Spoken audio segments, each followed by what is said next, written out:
about a brief history of the Cavalier King Charles Spaniel, with maybe a view for you breeding this type of animal.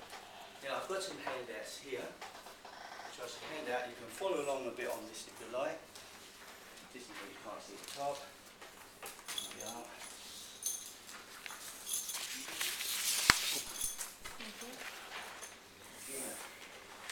And I've also got here a photo album. This photo album is my Cavalier, King Charles. So this would be something that you can all have a look at in a minute. In 1903, it was the Kennel Club of the UK that amalgamated these four breeds under the single title of the King Charles Spaniel. Now I've got the four breeds here. We've got the black and tan, we've got the ruby, we've got the tricolour. Now the tricolour is the most sought after dog to get. It's very hard to buy. But the one I've got is the Blenheim. I think the Blenheim is the best. Now the one we got that we bought for the kids cost us about $900, and she had to be flown down from Rotorua. You know, just sent in the cargo hold. I don't know if she was flying the plane, but as I say, I prefer that particular one. It's thought to have originated in the Far East. Types of spaniels were seen in Europe, Italy in the 16th century. They were made famous by association with Charles II. The King Charles Spaniel and the other types of toy spaniels were crossbred with the pug. I don't know if you ever know that, it was crossed with the pug. Now if you see this bit here on the Blenheim, that's called the Buddha's kiss. I don't know why, maybe he kissed it, I don't know.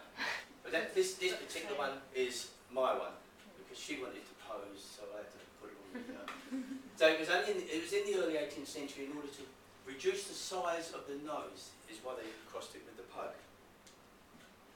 The 20th century saw the attempts to restore the lines of the King Charles Spaniel to the types seen during Charles II's time.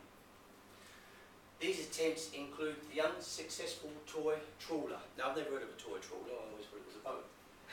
But the Spaniel and the now popular Cavalier King Charles Spaniel, so that's what we got to. Again, we've got that one there, which would be the tricolour, right?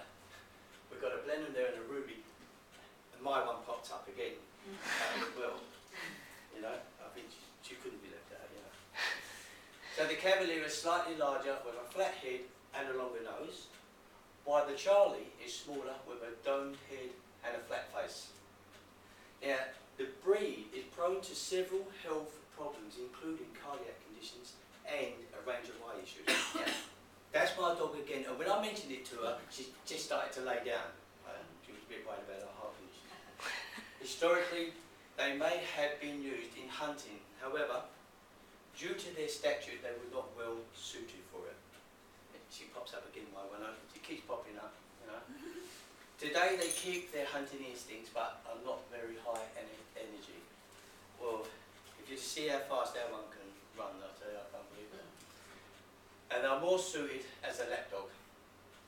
They have continued to be linked to royalty since the 16th century, and members of the breed have been owned by the Grand Duchess Anastasia of Russia, and Queen Victoria and Queen Elizabeth II. And I always thought she had corgis, but she seems to like it. It is thought that the types of spaniels which eventually became the King Charles Spaniel originated in the Far East, primarily Japan. That's another unusual. If you look at this dog, it looks a bit Japanese. As you can see, my one popped up again. She's still resting. Right? What you see here, we was experimenting. We dyed the dog for the kids. We dyed her green. I don't know why we did it. But it was Philip and Mary I of England, the earliest known recording of the toy spaniel in England.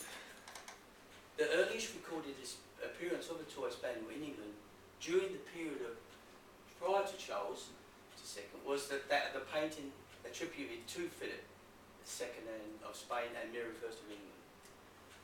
In the 17th century, these dogs began to appear in lots of paintings. Now, on conclusion, as I say, it was the history of the King Charles, and if you may want to breed the dog. Now, how many of you have ever seen a King Charles Spaniel? How many of you ever stroked one? So, if I was to maybe show you one you might be interested today. So coming through the door, to the King Charles Spaniel. Obviously she got up from heuristic. She did indeed. I mean, when she knew she was coming here, she was so delighted that she wanted to make a very special appearance. So everyone is welcome to hold her. And all her photographs are in there, which she was young. So that's my presentation for today.